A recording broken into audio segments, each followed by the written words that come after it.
The new channel.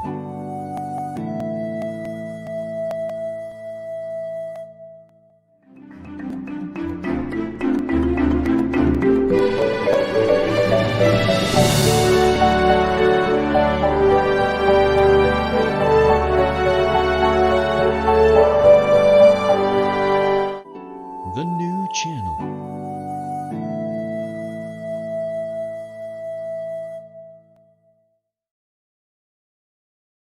The views, opinions, and insights expressed in the following show are those of the hosts, producers, guests, and viewers. They do not necessarily reflect the position of the channel. Viewer discretion is advised. Hello and welcome to the new channel. We are here to see the new you. My name is Carmine Ortega and this is U-Turn.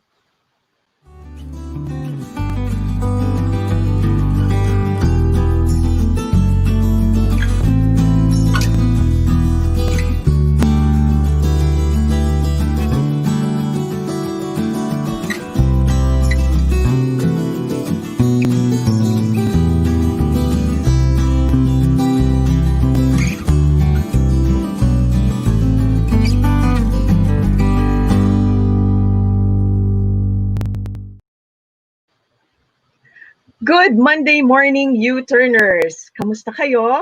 At kamusta ang weekend ninyo? So today's a Monday and it's a new week, so I hope you are looking forward to the week ahead. As always, of course, that's our wish to everyone. Because, well, it's important that we have a good time in our lives and we find it meaningful. Okay, so I'd like to greet Uncle Rod, my Uncle Rod Magalong. Happy birthday to you, Tito. Sana you have many more birthdays to come. And I hope your sons, your boys, have prepared something nice for you. Okay, so if you have, to our viewers, if you want me to greet anybody in your family or among your friends, happy birthday, please leave them in the comment section. Okay. All right, so I'd like to announce recipients of last episode's gift. That was courtesy of Corey. If you remember, last episode's guest was Cory Silva, and she's the owner of Corey, and she gave away 5 what she calls TikTok ternos. So that's what we're giving away, and we have the list of recipients for the TikTok terno. Okay, so they are Marie Joy Buenaventura of Parañaque City, Karen Grace Tenorio of Taguig, Leah Docot, also of Taguig, Heidelin Baniel from Marikina. Uy, pareho tayo. Taga saan ka sa Marikina, Heidelin? And also Samantha Domanais of Taguig. Congratulations to you. You are going to receive a TikTok terno each. Nakakatuwa yung pangalan, no? TikTok terno each. Okay, so how did they become recipients of the gift? That's because they shared our live stream and they gave an interpretation of the quote that we had for last episode. So if you do that, you can also receive the gift that we are giving away today. So remember that, share our live stream and leave an interpretation of today's quote. Okay, and I'll share the quote in a minute, but I want to show you what you could receive first. Okay, so you could be the recipient of this. Gusto to ngayon, it's a fan blade LED bulb, and I'll show it to you right now. So it's a bulb. It's a bulb, ayan o. Ito yung papasok dun sa bukilya. And then, ito yung style niya. It has blades, so you can adjust yung lighting niya. Ganyan. So maliwanag yan, and it's also very efficient. Okay, so it's a fan blade LED bulb, and you could be the recipient if you share our quote. Okay, so now we will share our quote. Today's quote is something that is very meaningful to me, and I'll tell you why in a second. So today's quote is, it is more vacation. So sorry, let me say that again. It is not more vacation we need, it is more vocation. Okay, Again, it is not more vacation we need, it is more vocation. And that's by Eleanor Roosevelt, uh, wife of a previous US president. Okay, so yan ang ating quote. Share our live stream, leave your interpretation of the quote in the comment section, use our hashtags, you turn on TNC, TNC Now, the new channel, see the new you. Yan po ang ating mga hashtag. And you will see that also in the comment section, and as we go along in the program as we progress. Okay. At this point, I'd like to share what that quote means to me. Okay. Of course, it's related to somehow to our guest. It is not more vacation we need, it is more vocation. Most people say, I need a vacation. And this is because they're tired, they're stressed, they're unhappy or unfulfilled. And the common thinking is, I need a break, I need a vacation, I need to rest. It's probably true. I believe rest is important. But often overlooked is the need to focus on vocation. So what is vocation? The root word is vocare. It's the Latin root word. Vocare means to call. So it's vocation is related to calling. It's actually what it is, no? Vocation is calling. And yun, no? Instead of taking a vacation, I think we should pause, we should stop and think about our calling. Because I truly believe our happiness, our success, our fulfillment is often directly related to our calling. So what's our calling? The signs that that's our calling is we're good at it and we have fun. Plus, very important, we help other people. So yun yung, para sa akin, yun yung simple recipe. And there's a longer discussion to this now, but that's the simple recipe to being happy, being successful, and finding fulfillment. So, hanapin natin yung ating vocation, yung ating calling. There are ways to do that. You can determine your passion. There's what we call the passion test. You can message us on U-Turn on TNC so we can share a little bit more about it. So you can take the passion test and just think about what you love doing and how you enjoy serving others or helping others. It doesn't have to be a really big way. You know, if listening is your gift, then that's how you serve others. I had a guest, si Forrest Willett, and he said he went through depression. He went through anxiety, serious anxiety.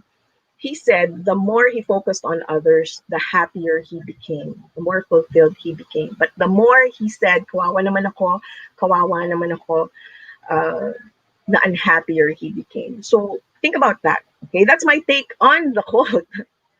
And thank you for the opportunity to share this with you. I'm really glad we have this show for this. Okay, so I'd like to emphasize our quote for today from Eleanor Roosevelt. It is not more vacation we need, it is more vocation. Share our live stream, leave your interpretation in the comment section. All right. Thank you. So I'm excited to hear what you have to say about our quote. Okay, do you agree? Disagree? It's okay to disagree. Okay, so today's guest, his life and his current work has a lot to do with vocation. Speaking of vocation, so I'm very happy to share this episode with all of you because he had an established career, but now there's an addition to that, and it's not very close. Parang you can't have imagined kung ano yung transition, yung pagbabago na yun. Originally, he was a filmmaker and director, co-founder of Seabiscuit Films, pero he also became something else. We'll discuss that shortly. He became something else in addition to that. Before I introduce him to you, I would like to play his director's reel.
Alright. So, nakita nyo naman sa ating director's reel kung sino ang ating guest. And let us welcome him now, Mr. Nick Daez.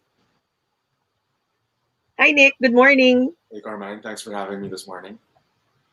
How Morning. are you? How Yeah, are how you? are you? How was your I'm good, thank you. How was your weekend? It was great. Working weekends now. My weekends have turned into my weekdays since my peak days are on Saturdays and Sundays for my yoga classes. But good Right, weekend. Good weekend. right, because that's what you do now. So more people are available to work with you on weekends, right? Sige, batiin mo muna, Nick, Yeah. your family, your friends who are watching, and your followers.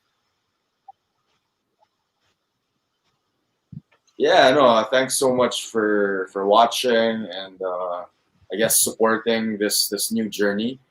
And I'm happy that now in this new normal we have like these new avenues to be able to connect with different people. And I think that's I call it the reverse veil, wherein the irony is that, technology is connecting us in a way that is making us more vulnerable, being able to share our stories more. So, but yeah, I mean, I'm gonna be posting like my schedule for my yoga classes and meditation classes today. So every Mondays I post them, and yeah, just sending good vibes to everyone. I mean, life is short. Just try to live it as well as you can and do the things that you love. I mean, the thing is, we can't think that we have time. We don't know. We gotta just live for the moment and do what we can. Right, right. I agree with you. Life is too short to not do what you love. Life is too short to bicker about little things, or making patol. Yung maliliit na bagay. Exactly. And we'll talk about that. We'll talk about purpose a little more as we go along. Can you expound a little bit on the irony of something? You said something about irony. Can you say that again? Yeah, no, I mean, this is actually a conversation that I usually have with my friend and my co-host Snap Lopa. Mm-hmm. Because I guess veil when the veil is lifted, it's sort of like an expression wherein you're seeing more of the truth, you're seeing more of what's real, and like I guess a lot of people who are in a spiritual journey, they always use that term that the veil's being lifted. You're seeing more of what the truth is, and I think the reverse veil, the irony is that when this pandemic started like 6 months ago, we were all forced to stay home and uh, connect using technology. And I know a lot of people always, not a lot, but there are people that are scared of technology and think that it's a way that kind of disconnects everyone. But I think the irony is that Zoom, Instagram, Facebook, all these social media tools have made us more connected. Like it actually made us more vulnerable to be able to just reach out to people since we have a lot more time now. We're not stuck in traffic. We're not going out. There's a lot of time to Right. connect with people, and I think that is the irony. Like it's what technology is what connected us again, and not just Right. superficial connections, but I think I'd like to think deep connections as well. Mm-hmm. Mm-hmm. Right. So the irony of reverse fail. Right. That's what you said. Okay. So you're Yeah, the speaking irony about of the reverse field is that irony of reverse fail. Okay. So you're talking about journey and we're starting to touch on spirituality. Um, but I'd like us to take a step back first. No, we'd like to get to know you, your background a little bit before we get into that. So my first question to you, Nick, is what was your childhood like? my childhood life. It was actually I had a really great childhood. I come from a really big family, so growing up, we were seven. We were seven kids. I'm the eldest, so my parents really encouraged me to join a lot of extracurricular activities, basketball, rock climbing, taekwondo, guitar lessons, piano lessons. Our Mhm. days were always filled with activity. At the same time, a lot of play. You know, we would Mhm. play a lot in the garden. You play a lot with toys, with my cousins, with my siblings, with my friends.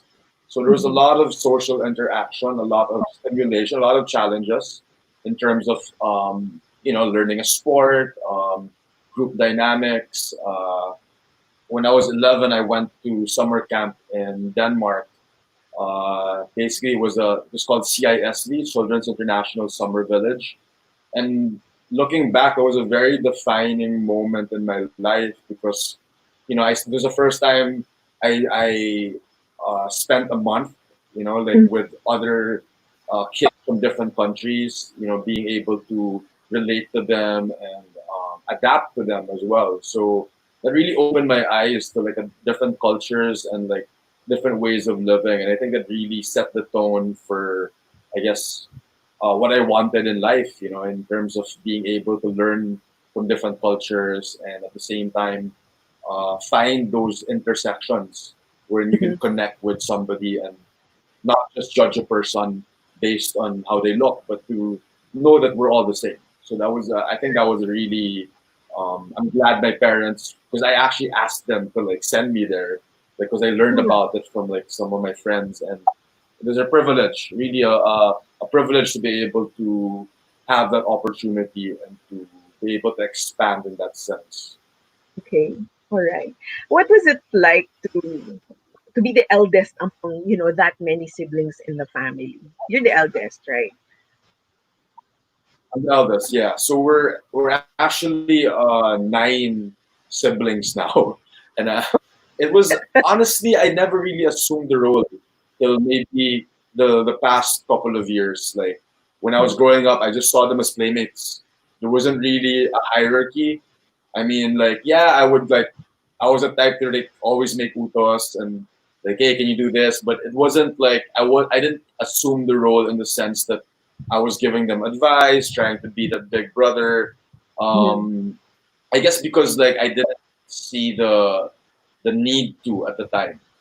But Mhm. I think eventually, as I guess the past couple of years, I guess I started feeling like I had more life experience, and I didn't want them to make the same mistakes. I also wanted them to be able to really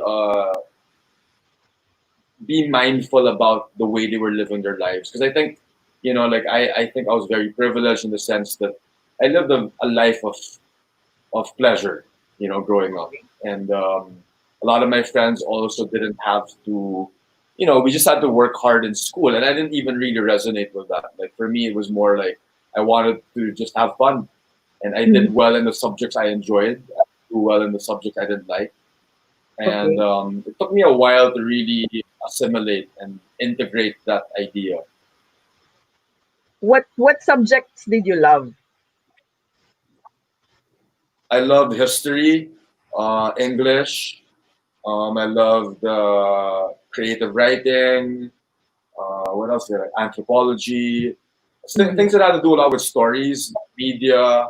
I mean, media was the one that got me into filmmaking, and Mhm. I did enjoy it in high school, but like I remember I had a class in Ateneo for college where it was a production design class with the late Salvador Bernal, who was a national artist, and he Right. really introduced me to a lot of foreign films. And our final project was a short film, which is my really I think the turning point in my life, wherein I really enjoyed the process of creating, and I just became obsessed, and it was yeah, it was really. I mean, I love watching films from a very young age, but I think when I was given that opportunity to make a film, that's when I realized, okay, this is something I really want to learn more about.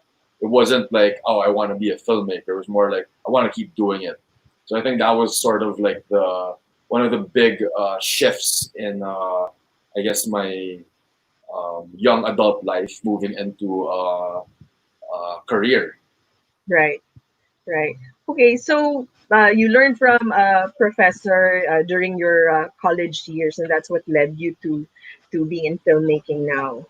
But how did you actually become a director, or were there any jobs that came between school and filmmaking? You must have had other jobs. What Oh, were those? definitely. Like, definitely. I think when so after that class, I started reaching out to my friends, my older friends or my contemporaries who were already in the video production industry. And I just said, "Hey, can I just help out? Like, I just want to learn." And I would be a production assistant for music videos.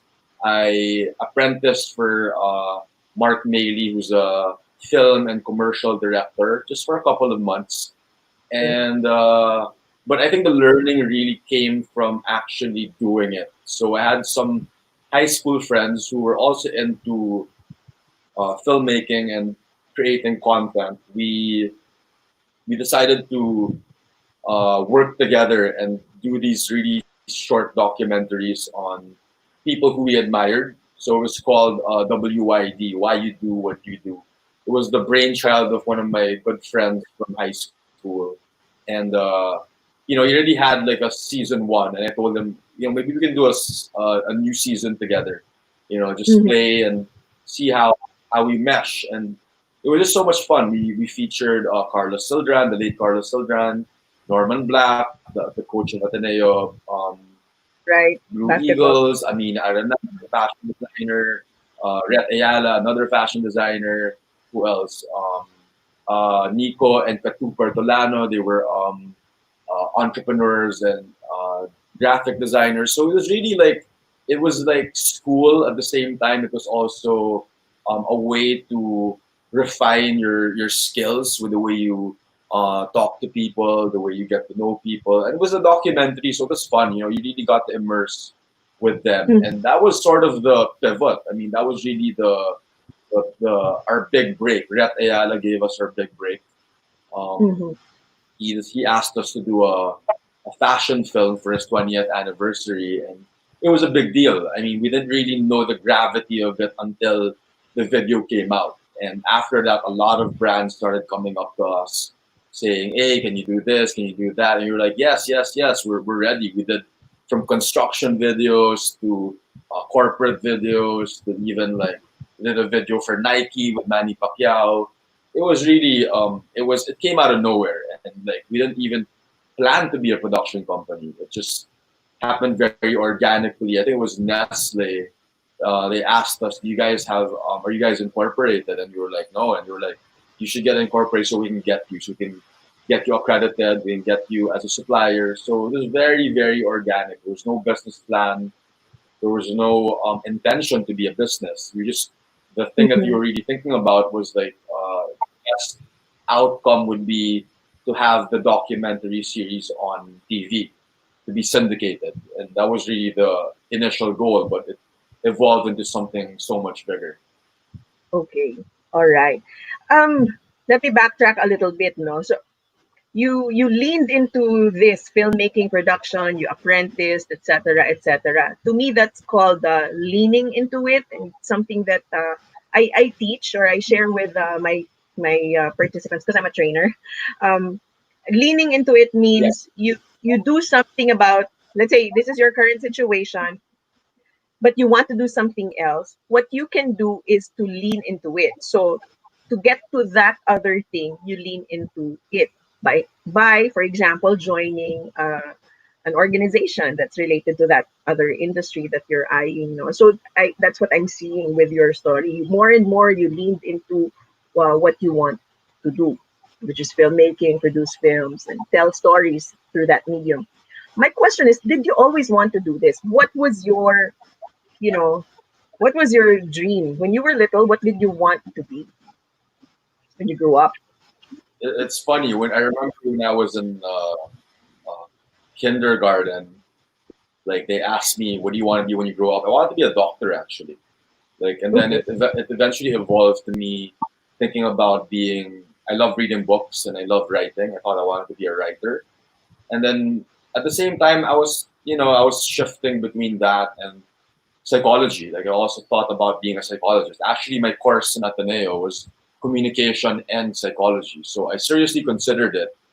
But it honestly, I think I did dabble into that as well eventually as being a director. I also started writing. the scripts for documentaries, for advertising projects. So it wasn't exactly what I wanted, because I wanted to be like a novelist.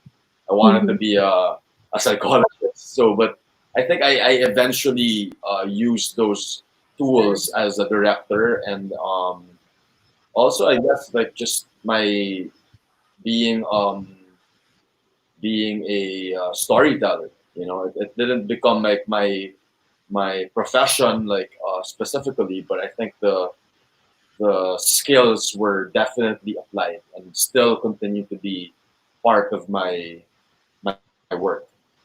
Right, right. Okay. All right. Thank you.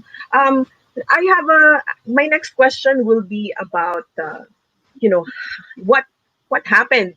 You started as a filmmaker, as a director, and you still are. But now you are a yoga teacher and a meditation teacher, and you do more, right? But we'll answer that question when we come back from break.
Welcome back. You're back on U-Turn on the new channel. All right, and you just saw our most recent ad. We'll talk about that a little later, but I'd like to highlight the following. These are our inspirational shows. I'd like to invite you to watch them, and I'll give you the schedule. So, The Big Picture with Lloyd Luna. We share inspiring stories of notable personalities. We stream every day from Mondays to Fridays at 7 p.m. We also have HR Hotline, which introduces us to the wonderful world of human resources management every Tuesdays, Thursdays, and Saturdays at 12 noon. iBusiness talks about inspiring business insights, live streaming from Tennessee and Texas in the US. So that's Tuesdays and Thursdays, 8:30 p.m. Central Standard Time, and Wednesdays and Fridays at 9:30 in the morning here, Philippine time. And then we also have the fourth project. It's about life, business, success stories, and it streams live from Dubai, the United Arab Emirates, 7 p.m. Dubai time, and that's 11 p.m. Philippine time. We also have The Home Buyer with Dante Salamat. This is where you hear inspiring stories about building and owning a property. It streams Mondays and Thursdays at 4 p.m. And then we also have Laugh and Learn Through the Puppet Stories with Wanlu, Tuesdays and Fridays at 5 p.m. Eto, isa sa mga bago, medyo bago, magbenta, bumili at tumulong dahil bukas na ang TNC Marketplace. It's an online night bazaar, live streaming every Thursdays and Fridays at 10 p.m. Ayan. So, please follow us. We also have TNC The Talk, where you can hear inspiring talks. So, in each episode, merong dalawang speaker dyan. And meron kaming bagong-bagong baby, yung After Shift. And I'll tell you more about it later. But for now, we want to invite you to join our association, Philippine Association of Livestream Professionals. Sorry, nasiya. Ulit, Philippine Association of Livestream Professionals, or PALP. So to join, just go to facebook.com/PALP.ph, because live stream is the new broadcast. Tandaan nyo yun. Okay. So before I call back our guest, let's just say hello.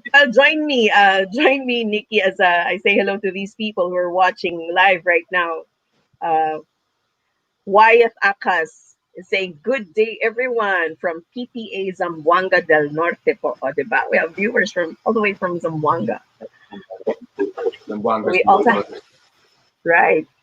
Also, Kesaya Grace, she's a steady viewer. She always follows us, watches our show. Also, this person, Mitch Kitong, she's saying good morning. Hashtag U-Turn on TNC. Morning, guys. All right. So, Mitch, Kesaya, and Waya, thank you for joining us. I hope you are enjoying our very enlightening, profound discussion with our guest, Nick Daez. All right. So, Nick, right now, well, I had a question now, but I'd like us to play a game before we go to that question real quick. Sure. Are you ready to play? Okay, let's watch this first. Yeah.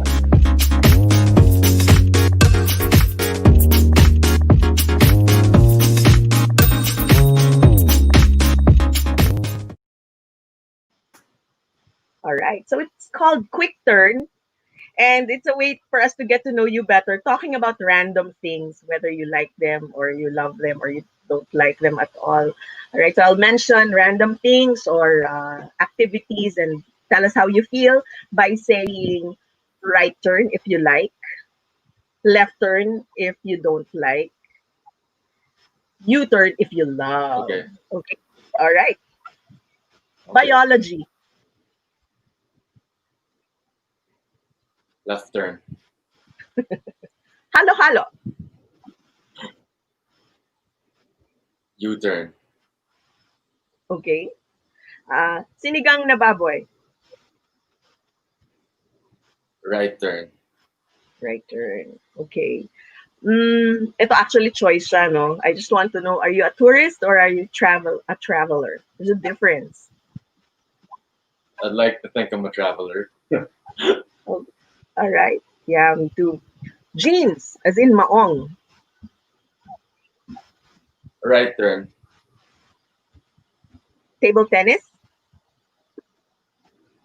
Right turn. sketching. Sketching. Mhm. U-turn. U-turn. Okay. How about marshmallow in your ice cream? Left turn. Yeah, me too. Ako rin, I don't like it. And then finally, to have 8 kids of your own. Left turn. Left. Big left turn. So if you have, if you don't have kids right now, right?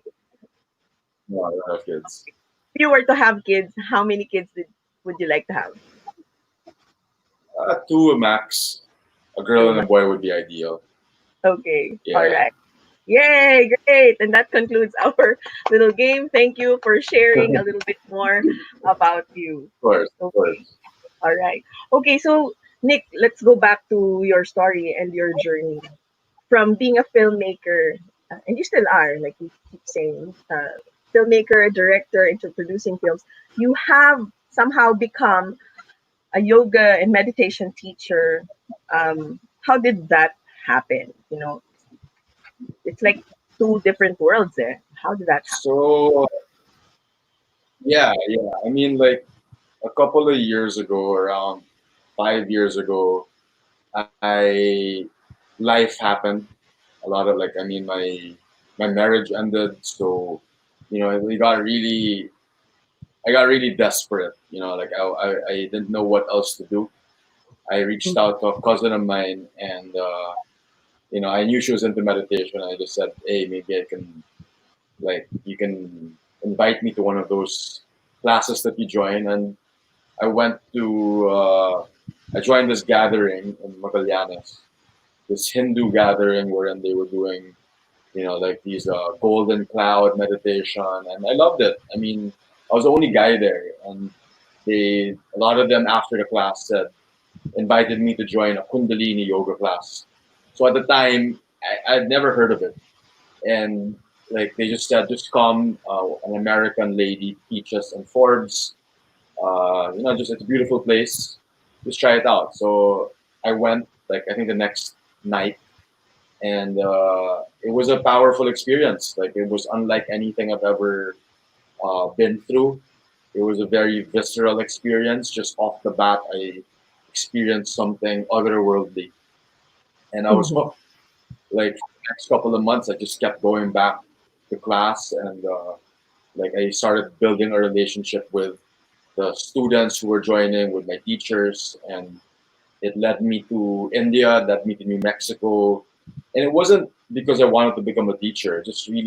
It really felt like it changed my life, like Mm. in a in a really really big way. So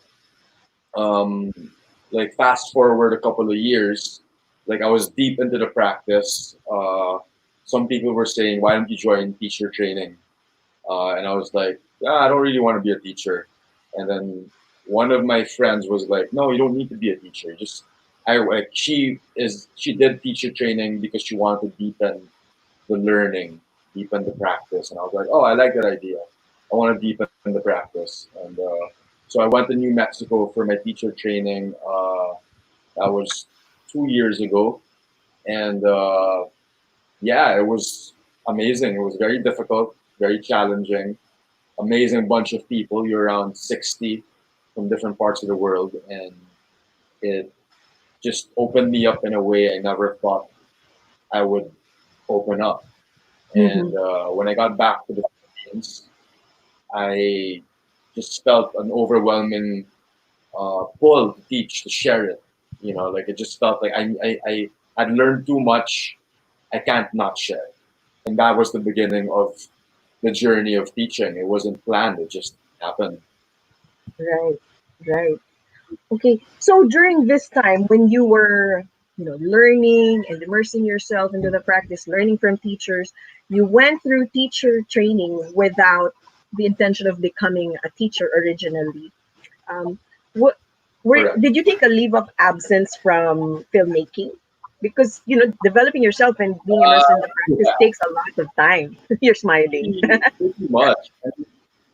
I mean, like, I guess like the last 3 years, I was pretty much not in not in the industry. I wasn't even really that active with the business. Mhm. Like I did take a sabbatical. I mean, it wasn't really an official one. I mean, like I just basically told my business partner, I gotta take a break. I can't do this. And I mean, she understood. She also had her own journey to go through, but I was very lucky that the business survived, that it did well even when I was away. But yeah, like I did take a lot of time off, like traveling and teaching. I was teaching in Siargao, in Cebu, in Mexico City as well. So it was a lot of changes, a lot of Mhm. changes. Right. So I read somewhere, actually I heard it in a speech, that life happens for you. Okay, life happens for you, not to you. Okay, because when we say life happens to you, you're like so passive. You're like a victim. Life doesn't happen to you. It's not like that. But instead, life happens for you, which means there's a reason why things happen, right? And in this case, during that troubled time, during a very challenging time in your life, I'd like. Uh, do you think that happened for you and not to you, knowing what you know now? Oh, 100%. I mean, like, I believe that there's also like a quote that's goes with like it sounds kind of like you need the crack for the light to come in, and that was a very big crack. Like my marriage ending, me not being into directing or production. I felt confused. Like I felt like, so what's the point of life now? But then now, in hindsight, I realized that there was something bigger at play. Like now, I feel like me as a teacher isn't a job. It's a calling. Like I feel like I'm helping a lot of people and sharing the things that have changed my life for the better. I'd like to think, and it's a whole different world.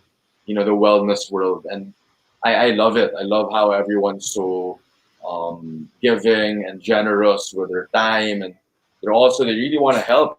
There isn't any ulterior motive.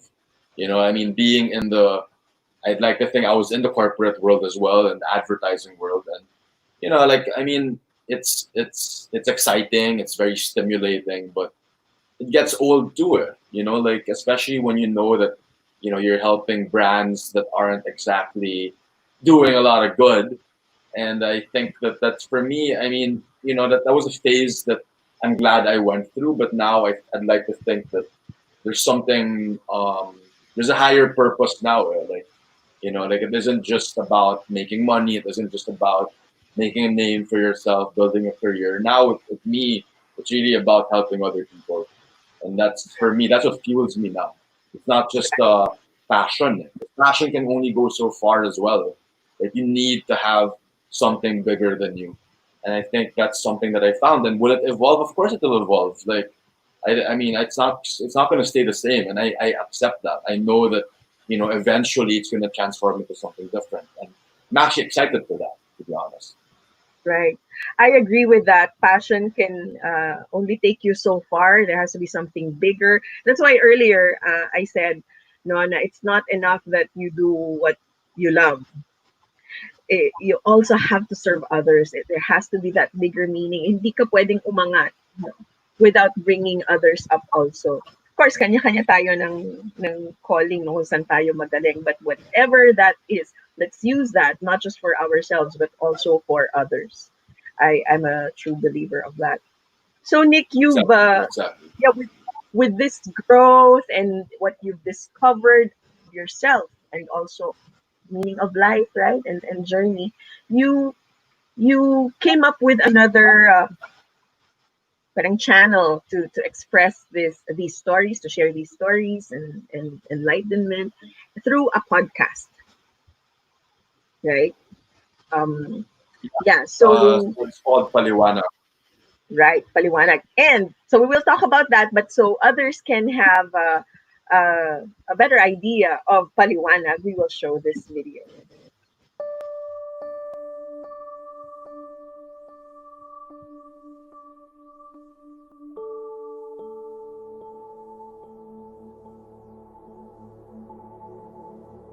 So, Paliwanag is actually a show about spirituality and alternative living in the Philippines.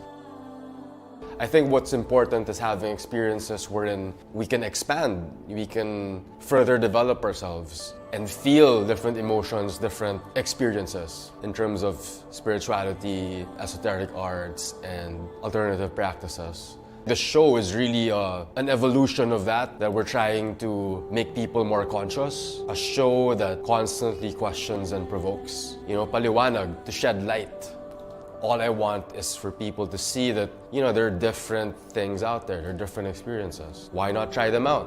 I want to provoke people. This is my way of provoking, of hopefully inspiring, of making you question. That's paliwanag.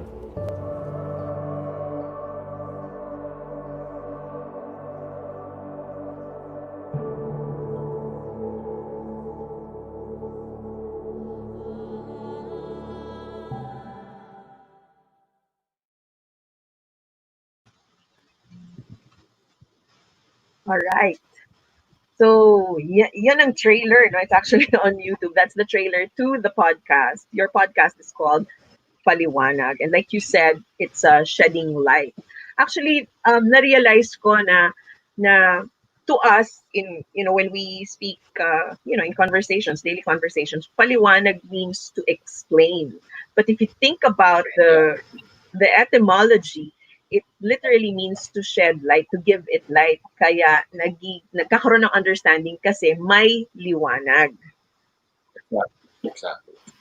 Right, right. So how is that going? Your podcast and sinong mga guests mo on profiles nila? It's been great. I mean, like we never thought. I mean, because my friend Snap Lopa was my co-host, and Paliwanag was born out of conversation. We would just talk and like talk about. We wouldn't talk about people. We wouldn't talk about gossip. We just talk about ideas. Like things that are happening in the world, about life, and then in a way, it kind of evolved to like conversations on WhatsApp with like some people who are like-minded, and we just felt like, oh, this would be so cool if we could like translate it to like something bigger.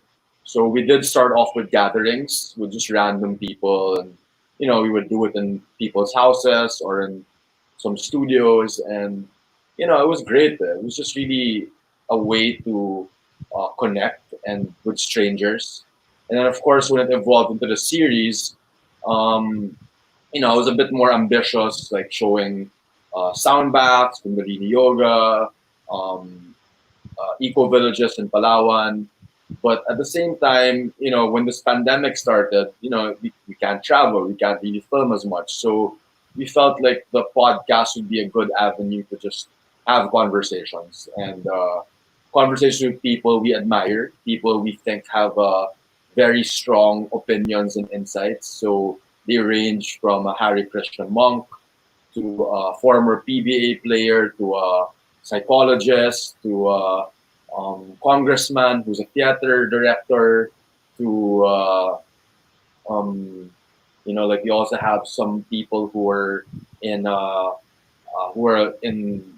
lawyers, like legislators, and like we even have upcoming episodes about people who are in the Climate Change Council of the Philippines, uh, as well as a former stockbroker who became a chef in Siargao. So it's a very diverse mix. Like for us, the man, if we don't want to like pigeonhole people, it's more like we just want to be able to like have like very stimulating conversations with different people from different backgrounds. And it's been fun, honestly. Like it's just something I look forward to. Like we're trying to ramp up the the interviews more as well, because like we feel like it's just exciting. You know, you really feel like you're learning from these people and sharing good vibes. Because I feel like there's just so much toxicity now and like negativity from the media, and it's really our way then of like trying to like uplift people and show them that you don't need to just gossip. You don't need to just talk about superficial things. You know, you can listen in conversations that we'd like to think are high frequency conversations. Right, right. I like that high frequency. I have a question. You mentioned sound baths. What exactly is that? So a sound bath is we call it a sound bath because you're basically bathing in the sound, in the frequencies of sound. So there are different kinds of sound baths. There are crystal sound baths. What I specialize in are Tibetan singing bowls. So I did my training in Kathmandu in Nepal. So we were basically taught how to play these bowls, and they induce relaxation. They release a lot of stress. They help you sleep. There are a lot of scientific studies on it. That it basically changes your frequency in terms of the alpha, beta, theta waves. So Right. it's been around for a while, but I think now there's a bit more of a resurgence in it because like with the pandemic, yeah, it's like a lot of people need a way to decompress, to de-stress. So it's part of my I guess my arsenal of healing tools. So I integrate it into my yoga and meditation classes, and it's great. You know, it's I mean, a lot of people who join them always give me good feedback about it. Like helps them relax, it helps them sleep, and it's just an alternative way. You know, for a lot of people, they don't know what it is, they don't understand what it is, but it's just you just think about it as a way to let go, to just unwind. You know, instead of listening to the news or to things that may lower your vibration. Singing bowls basically uplift your vibration, your frequency. All right. Sound baths. Very interesting. Okay, so we will continue our conversation with Nick. Okay, we'll take one more break. We'll be right back.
Welcome back to U-Turn on the new channel. We stream live at 10:30 to 11:30 in the morning, Mondays and Thursdays.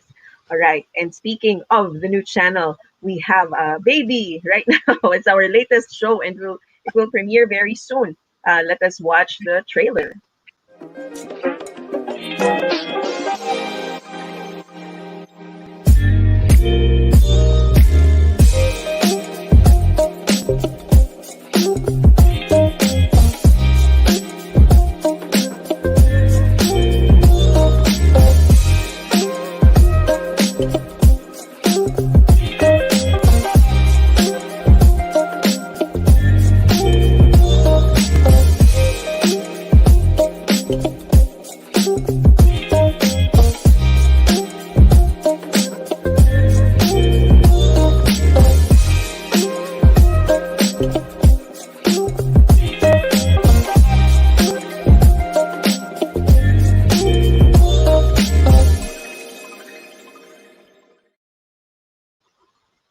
All right. After Shift, that is our latest addition to our lineup of shows here on the new channel. After Shift with Chino and Trisha. And I've worked with these people before, so I'm really very proud of this show that they have. So the world premiere is on Wednesday, July 29th at 8:30 p.m. And here they will talk about work-life balance. What do you guys do after work? Everybody has a job, so this is very relatable. What do you do outside of work? Kasi, diba? That's something that we don't know much about people, lalo na sa mga katrabaho natin. So watch out for that. After Shift with Chino and Trisha, Wednesday, July 29th at 8:30 p.m. At ngayon pa lang, congratulations na sa inyo, Chino and Trisha, and also the new channel. Okay, let us bring back our guest. Hi, Nick. Welcome back. I have a couple of viewers here who are also saying good morning to the viewers and to you from Jan and E. She's always watching also. Hi, Jan. Thank you for joining us. Hello, everyone, she says. And also Marvin Sanchez, always there, always around, saying good morning. So we are growing this community of U-turners. We really want to inspire people, share stories, yours included, because you never know when your story can help others. That's why I'm big on that. I'm big on sharing my own story and also other people's story. Thank you for being here. Sige. Of course. Okay. So, Nick, I have some photos which I'd like you to talk about. Alam mo na kung saan ko sila nakuha, diba? So just tell us a little bit about that photo. When was this? Where was this? Oh, this was actually like maybe 2 years ago in Cagayan de Oro. So I was invited by a group from, I think it was specifically for young girls who were still in school. And then it was part of, I was with Maureen Robowitz here. So we basically were talking about our journeys as, for me at the time, as a filmmaker, you know, basically sharing with them like how to pursue their passions. So it was a good time. I mean, like a lot of them were very eager, and yeah, it was a lot of fun. Okay, thank you. Next photo.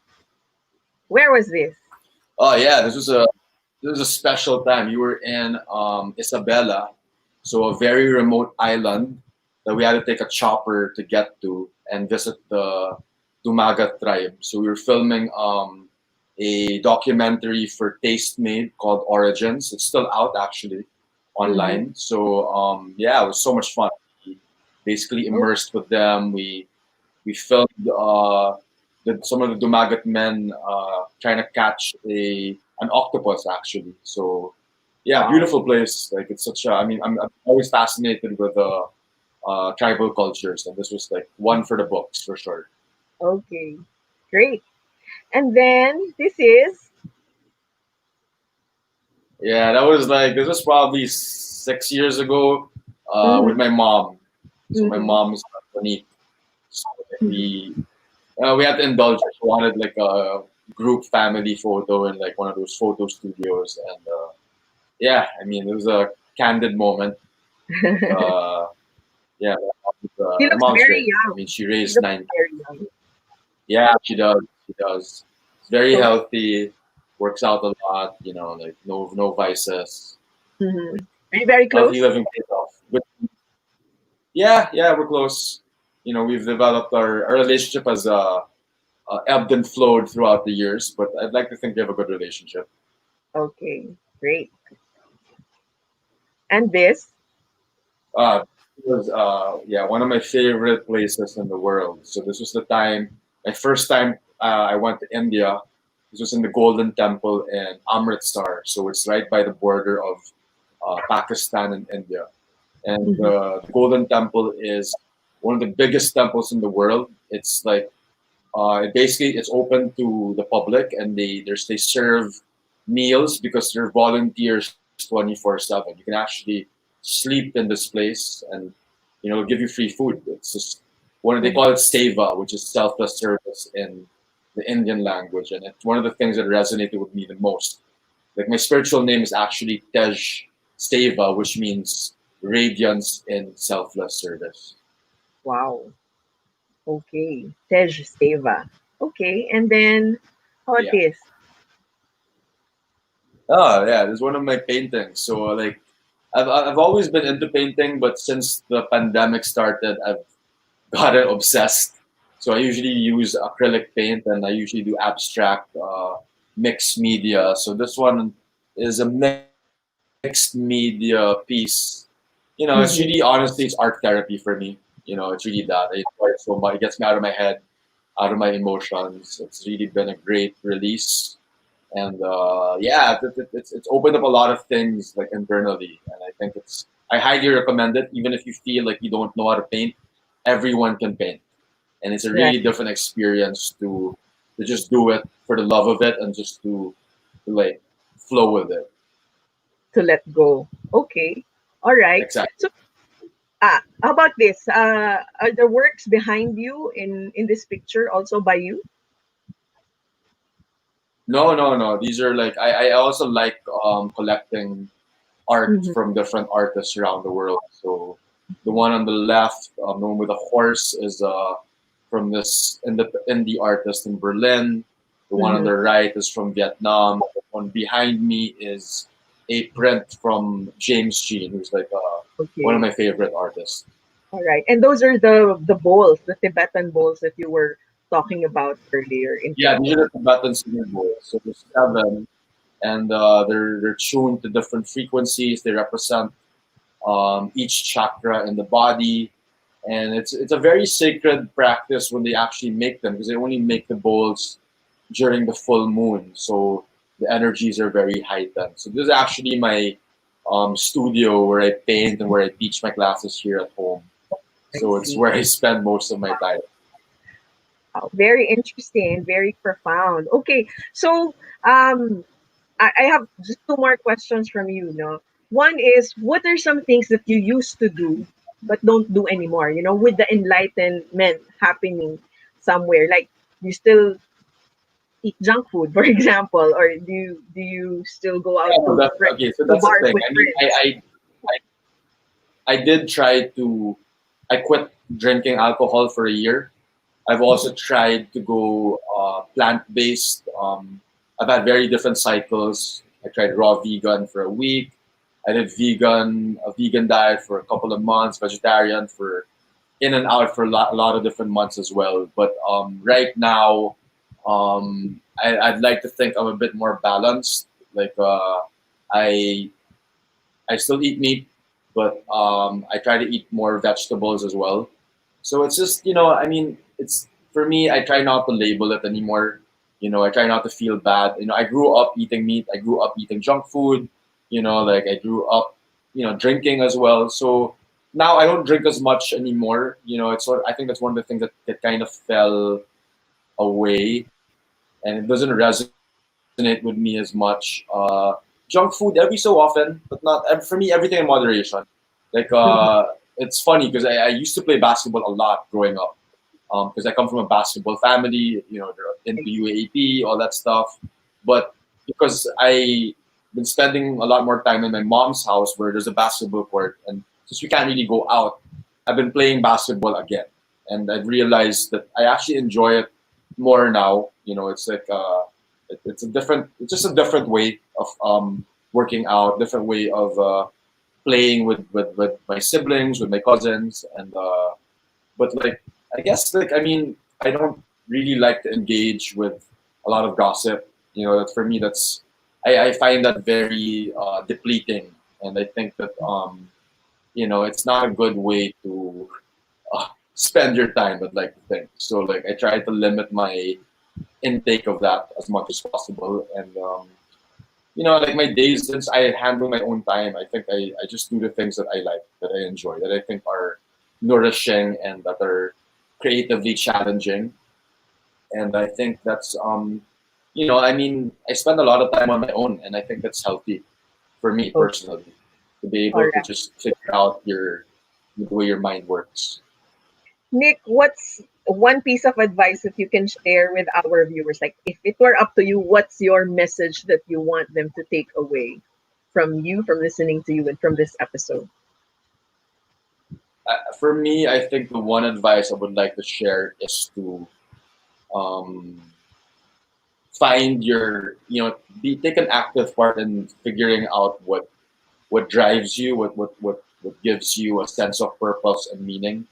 You know, a lot of people always say, I don't know, I don't have time for that, but you do have time, especially now during this pandemic, that you have a lot of your home, you know, and it starts off with like following what excites you first, and then I think when you follow that, eventually the sense of purpose will come up. It's just that you need to like you said a while ago, lean into it. You know, make time for it. You know, I know like we need to have our jobs and stuff, and some most of us can't afford to leave our day jobs. And I'm not saying leave your day jobs. I'm just saying make time to do the things that inspire you, that challenge you, that excite you, that gives you a lot of meaning. Because that's at the end of the day, that's it. You know, it's not you're not gonna die with your money. You know, you're gonna be remembered in what you did in your life, and I think that's really important. Okay, thank you very much, Nick Daez. Thank you so much, Nick, for Oh, you're the welcome. wisdom Thank you that so you much. shared in this episode. Very meaningful, very profound, and thank you for your time today. Of course, Good happy to luck be here. to your practice and to your other endeavors. Thanks so much, Carmine. All right, thank you. All right, so please follow Nick Daez. His website is there on the screen. Nicky Daez, actually. Okay, so it's nickydaez.com. That's his website. And also seabiscuitfilms.com for production, film production, and content creation.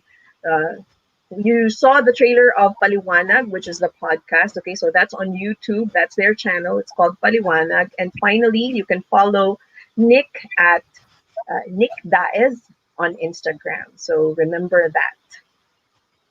Okay, thank you very much.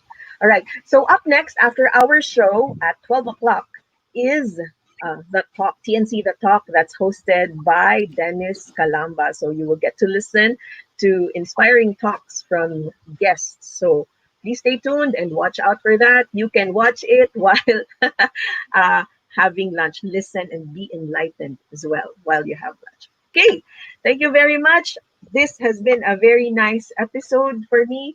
I hope you guys have a lot to take away from this episode also. And speaking of episodes, you can watch previous episodes. Just watch, just go to our Facebook page, TNC Now. Okay, so watch previous episodes of this show and also of other shows. Right, please like and follow. Okay, so thank you very much, everyone, for tuning in. I hope you enjoy the rest of your day and, of course, the rest of your week. Please see us again on Thursday at 10:30 in the morning here on U Turn on the new channel. Thank you and goodbye.